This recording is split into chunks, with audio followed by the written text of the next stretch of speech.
Ladies and gentlemen, thank you for joining me. This is the maiden voyage of the Potato News Network. We all know that the liberal media loves to hide liberal hypocrisy, liberal indoctrination, bad Democrat policies, and their embarrassing moments on camera.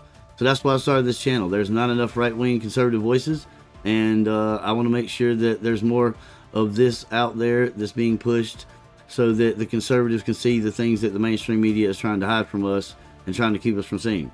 So let's jump right into it. Let's get to our first story. We don't want to be like these guys. We want to bring you guys stuff that is factual, and I want anybody to challenge any of the sources that I provide in my broadcast, because I am not going to be like these guys. So without further ado, let's get the fryer heated up and let's get this thing rolling. So here's our first story. We have the American government textbook, and this is the textbook that the California schools is issued to their students for the AP course, written by Scott F. Abernathy and Karen Wapplehead. I'm not sure what her name is, but I'm pretty sure these folks are liberal, and I'll get right into it, and I'll show you why. Let's get to Exhibit B. This is a page right out of the textbook. A parent took a photo of this and sent it in. Let me show you some important things about this page in the textbook. This diagram is called a political compass. At the top, it shows authoritarianism. At the bottom, it shows libertarianism. Economic right, economic left. You're supposed to place political figures on this diagram based on what you think about their ideology. Now, down here, you'll see an example of this graph, and they've already placed some political figures on it for these students to converse about and debate about. And please make note of this caption here beside the graph. It will be important later. Now, this is the graph zoomed in, close up, so you can see. And let me as I said, this is not scripted. This is not a corporate broadcast, so I will make mistakes. And here is Ron Paul. He is on the economic right and libertarian, the only person they've decided to place here, Abernathy and Waples. And then you've got Hillary Clinton and George Bush, the exact same ideology.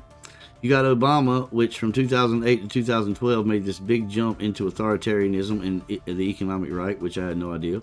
Bernie Sanders over here barely crossed the line into the economic left, and we all know he should probably be way more over here by Fidel Castro. Then you've got Ted Cruz, bless his heart, is right on the same line with this teddy bear, Joseph Stalin, when it comes to authoritarianism.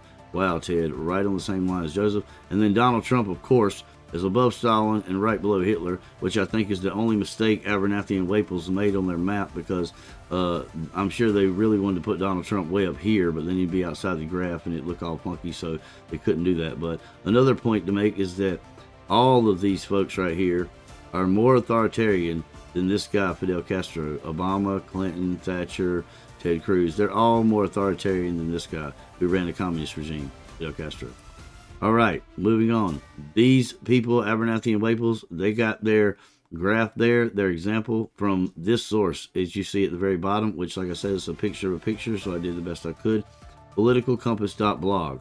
I'm sure that is a super, super reliable source. What do you guys think? But obviously, we know what this is. They're trying to push this stuff on the kids in California and show them the political ideology of all these right-wing people is way different than we actually know it is. Now, moving on. Here's an article from The Guardian. Hate body odor, you're more likely to have right-wing views. Well, I think all of us on the right have known for a while that the left stinks, but thank you, Guardian, for confirming that for us. Now, moving on. This is an article that was written in 2024, but I'll tell you guys why I decided to include this and why it's still relevant today. These are the statistics that the Post found when they wrote this article. 2018, there was 70% white and 1.6% black in these gifted and talented programs. And in 2023, 50% white and 16% Asian enrollment. Now, they're going to phase these out, and what I don't understand is why aren't they trying to bring this 1.6 up? Like, why isn't that more important than the fact that there's too many whites and Asians? Why aren't they just trying to bring this number up? But once again, Democrats in 27, 28 are going to kill this program, and they're going to ruin it for the 1.6 blacks that actually do make it in there, the 1.6%. So they're once again hurting the people that they think they're trying to help. But the reason I bring this up now is because it has not been ended yet, 27, 28. So we need to speak out, push back, try to keep this program from being wiped off the shelf.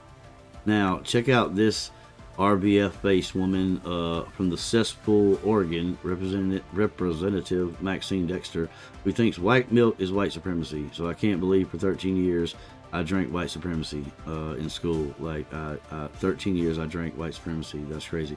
We all know this is lunacy. We all know she's an imbecile and a moron. And I mean, if you look up RBF in the dictionary and her face ain't there, I don't know what to tell you, because she has got it. She's got it bad. All right, moving on.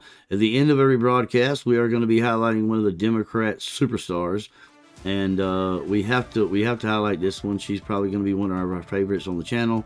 So without further ado, let's get her rolling. The last time the Alien Enemies Act was invoked, it was used to detain and deport German, Japanese, Italian immigrants during World War XI.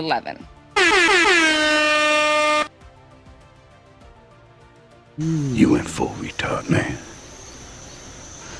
Never go full retard. Well, he said it because I can. Anyway, guys, thank you for tuning in. We will be posting twice every week, and this is just the first of many. Thank you so much. Hope you enjoyed the broadcast. Signing off.